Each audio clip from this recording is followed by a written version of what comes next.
My parents tried to steal my house for my deadbeat brother.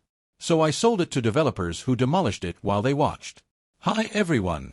Today's story will blow your mind, but really quick, if you enjoy this content, hit that subscribe button. Channel's been a bit quiet lately, and your support keeps it all going. Let's jump in. Original post. I never thought I'd be the type of person to choose nuclear revenge over family, but here we are. I'm James, 27M, and what I'm about to do will probably make me the villain in my family story for generations. I've accepted that. What I won't accept is being manipulated, guilt-tripped, and emotionally blackmailed into giving away something I worked my entire adult life to achieve. Let me paint you a picture of how we got here. I grew up in a modest home with my parents, Robert, 57M, and Patricia, 55F, and my younger brother Michael, 25M. We weren't poor, but we weren't rich either. My parents worked decent jobs, Dad in manufacturing, Mom as a school secretary. They provided for us, but there was always this underlying message that family meant sacrifice, that the individual came second to the collective good. I bought into that philosophy for most of my life. When I was 16, I started working at a local grocery store. Every paycheck, I'd give half to my parents to help with household expenses. When I got academic scholarships for college, my parents convinced me to attend a state school nearby and commute from home so we could save money as a family. When I graduated with my computer science degree and landed a job at a tech startup, they suggested I continue living at home to save for the future. But here's what they didn't tell me. While I was contributing $1,500 a month in rent to live in my childhood bedroom, they were secretly funneling that money to Michael. See, Michael was the golden child who could do no wrong. While I was working nights and weekends to maintain my scholarships, Michael was failing out of community college. While I was debugging code at 2 a.m. to meet deadlines, Michael was getting his girlfriend Jennifer pregnant at 22. The house situation started 2 years ago. My grandmother passed away and left me her house. Nothing fancy, just a 3-bedroom ranch in a decent neighborhood. She specifically left it to me in her will, along with a note saying she was proud of my work ethic and wanted to reward the grandchild who showed responsibility. My parents were furious. They felt it should have been left to them to distribute as they saw fit. I moved into the house immediately. For the first time in my life, I had my own space. I renovated the kitchen with my savings, updated the bathrooms, replaced the roof. I turned that dated 1960s ranch into a modern, comfortable home. Every improvement I made, I paid for myself. Every weekend I spent painting, landscaping, fixing things with YouTube tutorials and determination. That's when the guilt trips started. First, it was subtle. Mom would mention how cramped Michael's apartment was with Jennifer and their now 2 kids, Nathan, 3M, and Emily, 1F. Dad would casually comment on how great the school district was in my neighborhood. Then it got more direct. They'd bring Michael's family over for dinner and let the kids run around, saying things like, "Wouldn't it be nice if this was your everyday backyard?" 6 months ago, they dropped the pretense entirely. They sat me down for a family meeting and explained their plan. I would sign the house over to Michael. See, with 2 kids and Jennifer pregnant again, they needed the space. I was single, making good money, and could easily afford an apartment. It was my duty as the older brother to provide for the family. They actually used the words family legacy and continuing grandma's wishes with straight faces. I said no. Firmly, clearly, unequivocally no. That's when the emotional warfare began. Mom started crying about how she'd failed as a mother if her children couldn't take care of each other. Dad accused me of being selfish, of forgetting where I came from. Michael and Jennifer would accidentally drive by with the kids, who would wave sadly from their car seats. I started getting texts with pictures of the kids in their cramped apartment with captions like, "Nathan asked why Uncle James has such a big house all to himself." Last month, they escalated. They invited extended family for Thanksgiving and ambushed me. Aunts, uncles, cousins, all had been told that I was selfishly keeping a family home from children who needed it. They staged what can only be described as an intervention. My Aunt Linda gave a speech about how my grandmother would be spinning in her grave if she knew I was choosing material possessions over family. My Uncle David called me morally bankrupt. Michael's wife Jennifer actually had the audacity to cry about how their kids deserved better than a 2-bedroom apartment. The breaking point came last week. I came home from work to find my parents had used their emergency key to let themselves in. They were giving Michael and Jennifer a tour of their future home. Jennifer was measuring the windows for curtains. Michael was talking about converting my home office into a nursery. The kids were jumping on my couch with their shoes on while my mother smiled and said, "Don't worry, kids, this will all be yours soon." I kicked them all out. I changed the locks that night. And then I made a decision that I know will haunt my family relationships forever, but I'm at peace with it. I listed the house for sale. But not just any sale. See, there's been a developer sniffing around the neighborhood for the past year, wanting to buy properties to build luxury condos. Most neighbors have refused because they know it would change the character of the neighborhood. The offer he made me was obscene, almost double what the house would normally sell for because my property sits on a prime corner lot perfect for their entrance. I accepted the offer yesterday. Closing is in 30 days. With the proceeds, I've already put an offer on a luxury condo in a high-security building downtown.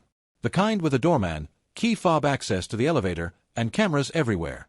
The kind where you can't just drop by without being on a list. The kind with an HOA that would never ever allow someone to give tours without the owner's explicit permission. The kind my parents and Michael could never ever afford to live in, even if they pooled all their resources. I'm not just burning the bridge. I'm napalming it, salting the earth, and building a wall where it used to stand. My phone has been blowing up since I told them about the sale. Mom hasn't stopped crying. Dad left me a voicemail calling me a disappointment and saying I'm no longer his son. Michael sent a text saying I've robbed his children of their future. Jennifer posted on Facebook about how some people choose money over family, clearly aimed at me. Here's the thing, they're right that I'm choosing money over family. But they've shown me that their definition of family is one where I'm always the one sacrificing, always the one giving, always the one being used. They wanted to take the one thing I've earned entirely on my own and make me hand it over with a smile. They wanted to manipulate me into being their perpetual provider while giving nothing back but criticism and guilt. So yes, I'm selling to developers who will tear down grandma's house and build condos that will price out families like Michael's forever. Yes, I'm using that money to build a life they can't touch, can't guilt their way into, can't manipulate away from me. Yes, I'm choosing spite over family. And I'm sleeping better than I have in years. Update 1, 2 weeks later. The closing date is in 2 weeks, and the situation has escalated beyond what I imagined. But I need to tell you what happened this week because it's confirmed every decision I've made. First, the family found out about the developer. My cousin Kevin works in city planning and saw the permit applications. The developer isn't just building condos. They're building a 12-unit luxury complex starting at $3,000 per month rent. The same house my parents wanted me to give to Michael will be torn down to make way for housing that no one in my family could ever afford. The meltdown was spectacular. My phone recorded 47 missed calls in 3 hours. The voicemails ranged from Mom's sobbing pleas to Dad's rage-filled rants to Michael threatening legal action. The legal threat was particularly amusing since he was going to claim undue influence on Grandma's will 2 years after her death and with zero evidence. But here's where it gets interesting. Jennifer organized a family intervention at my parents' house, and they demanded I come. I knew it was a trap, but I went anyway. I wanted to see their faces when I explained the full scope of what was happening. The entire extended family was there. Aunts, uncles, cousins, even Jennifer's parents were in attendance. They'd prepared a whole presentation. Literally, Michael had a PowerPoint about why I should stop the sale. It included pictures of the kids looking sad. A family tree showing how Grandma's house had been in the family. She bought it in 1962. A breakdown of Michael's finances showing he could never afford a house. Screenshots of my LinkedIn showing my salary range. A proposed fairness plan, where I would live in the basement of my own house while Michael's family took the upper floors. I let them present their entire case. Jennifer's mother, Sharon, actually said I was destroying the American dream by selling to developers. My Aunt Sandra called me a traitor to my grandmother's memory. Michael's best friend Anthony, who wasn't even family but was there for moral support, accused me of being everything wrong with capitalism. When they finally finished, I stood up and pulled out my phone. I showed them the listing for my new condo. 23rd floor. Floor-to-ceiling windows. Concierge service. Gym, pool, and rooftop garden. Price tag that made everyone's jaw drop. This is what I'm buying with the sale, I said. And before you ask, the building has strict policies. All visitors must be approved by residents 24 hours in advance. The HOA doesn't allow children under 16 in the pool area unsupervised. There's no street parking. Visitor parking is $30 per hour. The nearest public transit is a 20-minute walk. The room erupted. Mom actually fell to her knees, literally dropped to her knees, begging me to reconsider. Dad punched a wall, breaking his hand. We had to call an ambulance. Michael tried to physically grab my phone to delete something. I'm not sure what he thought that would accomplish. Jennifer started screaming about how I was a monster who hated children. But the best part? My Uncle Richard, who's a realtor, couldn't help himself.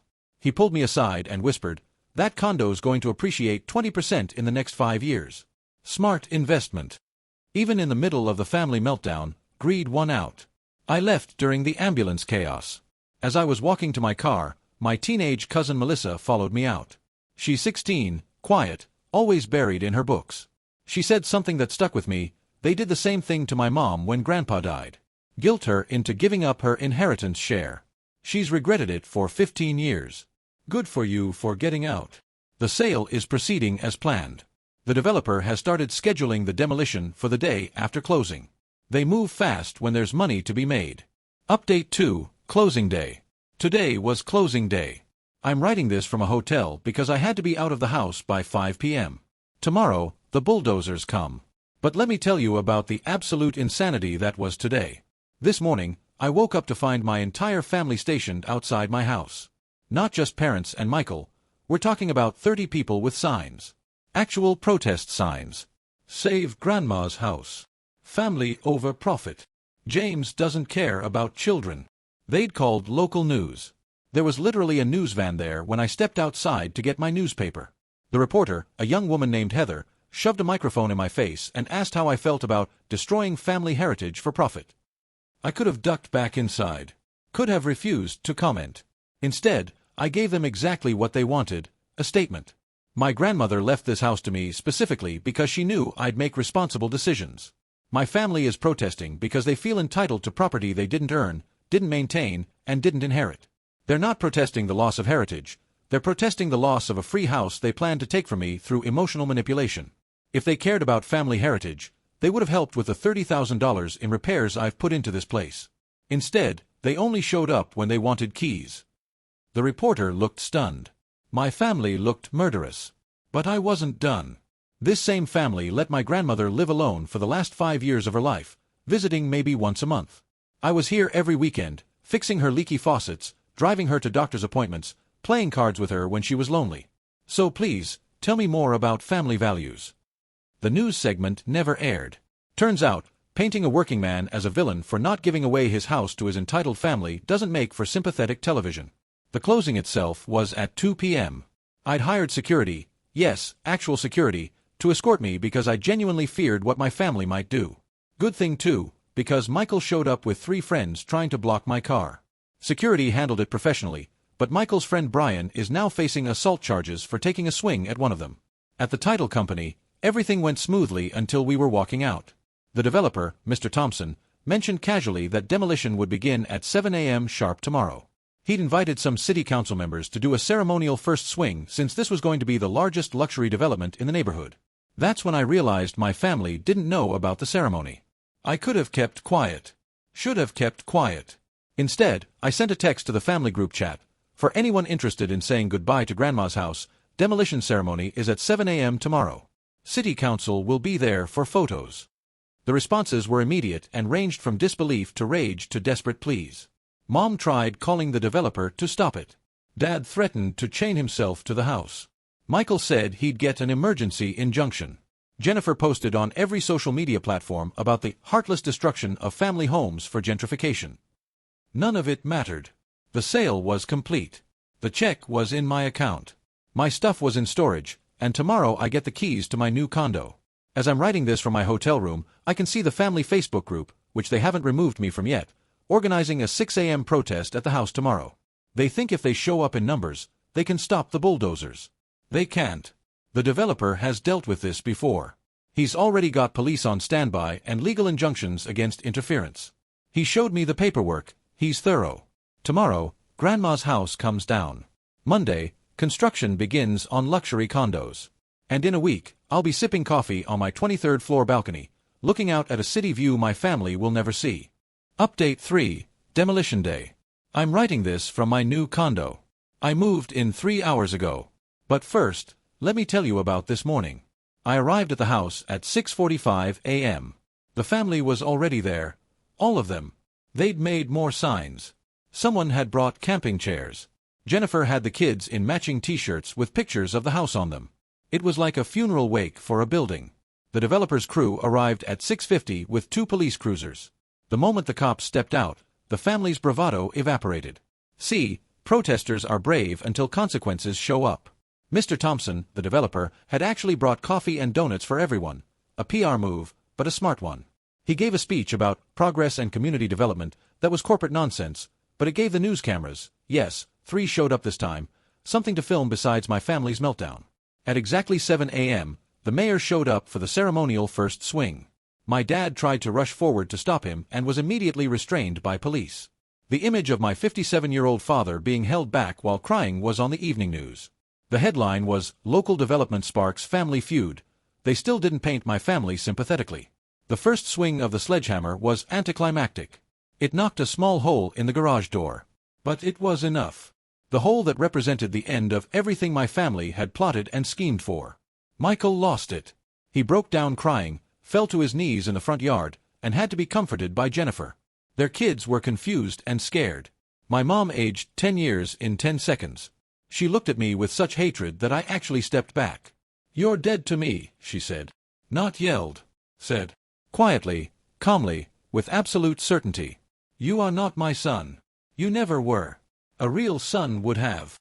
"A real mother," I interrupted, "wouldn't have tried to steal from her own child." The actual demolition took 6 hours. The family stayed for all of it. They watched every wall come down, every memory get crushed into rubble. Some neighbors came out to watch too. Mrs. Patterson from next door actually thanked me. Apparently, she's selling to the developer next month for the same inflated price. By 2 p.m., Grandma's house was a pile of debris. By 3 p.m., I was signing the lease on my condo. By 4 p.m., I was standing in my new home, looking out at the city through floor-to-ceiling windows, holding the first cup of coffee I'd made in my new kitchen. The family group chat exploded around 5 p.m. Apparently, Jennifer had looked up my condo building online and discovered the HOA fees were more than their monthly rent. She posted screenshots with captions about excess and greed and selfishness. Then Michael posted something that made me laugh out loud. "We would have taken care of that house. It would have stayed in the family for generations." No, Michael. You would have destroyed that house like you destroy everything given to you. Within a year, the garage would have been full of your failed business equipment. The yard would have been littered with broken toys. The kitchen I renovated would have had holes punched in the walls during one of your tantrums. I've seen how you treat your current apartment. The house is gone. In its place will be something my family could never touch, never guilt me into giving away, never manipulate out of my hands. And I'm sitting here, 23 floors up, completely at peace with that. Final update, 3 months later. It's been 3 months since the demolition, and I need to share this final update because the aftermath has been beyond anything I could have imagined. First, my living situation. The condo has been everything I hoped for. The doorman knows me by name. The gym is empty when I go at 5 a.m. The rooftop garden has become my evening retreat. I've hosted dinner parties for friends, my actual friends, not family, and everyone comments on the view. I'm at peace in a way I never knew was possible. But let me tell you what's happened to everyone else. Michael and Jennifer are getting divorced. Turns out, when Jennifer realized the free house was never happening, she also realized she didn't want to stay in a 2-bedroom apartment with 3 kids and a husband who hasn't held a job for more than 6 months. She moved back in with her parents, taking the kids. Michael is living with our parents now, sleeping in his childhood bedroom at 25. The irony is delicious. My parents are facing their own crisis. See, they'd been so confident about getting my house that they'd made plans. They'd already told their friends about how they were going to retire early once Michael moved into the family home, and they could sell their current house to fund their retirement. They'd even put down a deposit on an RV for their retirement travels. No. They're stuck with Michael living at home, no retirement savings to speak of, remember all that money they funneled to Michael over the years, and a son-in-law situation that's imploding. Dad had to pick up extra shifts at work. Mom's been trying to sell MLM products on Facebook to make ends meet. The extended family has split into camps. Half think I'm a monster. The other half, interestingly, the more successful half, have quietly reached out to say they understand and support my decision. Uncle Richard, the realtor, even sent me a congratulations card on my excellent investment. My cousin Melissa, the teenager who supported me during the intervention, asked if she could interview me for her college application essay. The topic? Standing up to family pressure and defining your own success. Her parents don't know she's been in contact with me. But here's the truly vindicating part. Last week, I got a call from Mr. Thompson, the developer. The luxury condos are ahead of schedule. They've already got a waiting list for rentals. The corner unit, which sits exactly where Grandma's kitchen used to be, just got leased for $3,500 a month to a tech executive relocating from San Francisco. He also told me something that made me laugh until I cried. Michael had contacted their office asking if there were any family discounts available since it was his grandmother's land. The secretary thought it was a prank call. Yesterday, I got a letter from Mom. An actual, physical letter. It was 10 pages of guilt, manipulation, and rewriting history. She claimed I'd destroyed the family, that Grandma would be ashamed, that I'd die alone and unloved. The last line was, "When you're old and need family, don't come crying to us." I framed that letter. It sits on my home office desk where I can see it every day. It's a reminder of what I escaped. Jennifer reached out last month asking if I could loan her money for a lawyer. She seemed to think that because I'd won, I might be feeling generous. I reminded her of all the times she measured my windows for curtains that would never hang there. She blocked me after calling me some choice words. Michael's tried to contact me twice. Once to threaten a lawsuit, his lawyer laughed him out of the office when he heard the facts, and once to ask if I'd consider being a reference for a job application. The audacity is almost admirable. The demolition site is now a beautiful construction zone. They've got the foundations in, and you can see the shape of what's coming. It's going to be gorgeous, modern, sleek, everything the old neighborhood wasn't. The kind of place young professionals dream about. The kind of place my family could only dream about. Some might say I've lost everything. My parents, my brother, most of my extended family. But here's what I've gained: peace. Genuine, soul-deep peace. I wake up without anxiety. I come home without dread. I make plans without considering who I'll have to apologize to or pay for. I'm building wealth instead of funding someone else's poor decisions. Last night, I stood on my balcony watching the sunset over the city. My phone was quiet. No guilt trips, no manipulative texts, no emergency requests for money. Just silence and peace. I thought about Grandma. Not the version my family created, the saint who would have wanted me to sacrifice everything, but the real woman. The one who worked 2 jobs to buy that house. The one who once told me, "James, the leeches will bleed you dry if you let them." She knew exactly what she was doing when she left me that house. It wasn't just property, it was a test. And maybe selling it to developers who'd tear it down wasn't what she'd imagined, but I think she'd understand. Sometimes, the only way to save yourself from parasites is to burn down what they want to infest. My name is James. I'm 27 years old. I live in a luxury condo my family can't afford to visit. I sleep soundly on expensive sheets. I'm building a future that's entirely mine. And I regret absolutely nothing. The house that Spite built isn't the condo I bought. It's the life I've created, one where manipulation has no power, where guilt is just a word, and where family is defined by respect, not blood. To those saying I'll regret this when I'm older, maybe. But I doubt it. I'd rather risk future regret than guarantee present misery. I'd rather be alone by choice than surrounded by users. I'd rather be the villain in their story than the victim in mine. The developers just sent me a preview of the finished condos. They're calling it Grandview Gardens. I laughed at the name until I realized something. From my balcony, I can see the construction site. I literally have a grand view of the gardens that will grow where my grandmother's house once stood. Maybe that's poetic justice. Maybe it's just coincidence. Either way, every morning I drink my coffee and watch the sun rise over the space where my family's entitlement died and my freedom was born. No more updates after this. There's nothing left to say. The bridges aren't just burned, they've been demolished, hauled away, and replaced with something better. Something mine. Something that can never be taken away by tears, guilt, or manipulation. Living well isn't the best revenge. Living free is.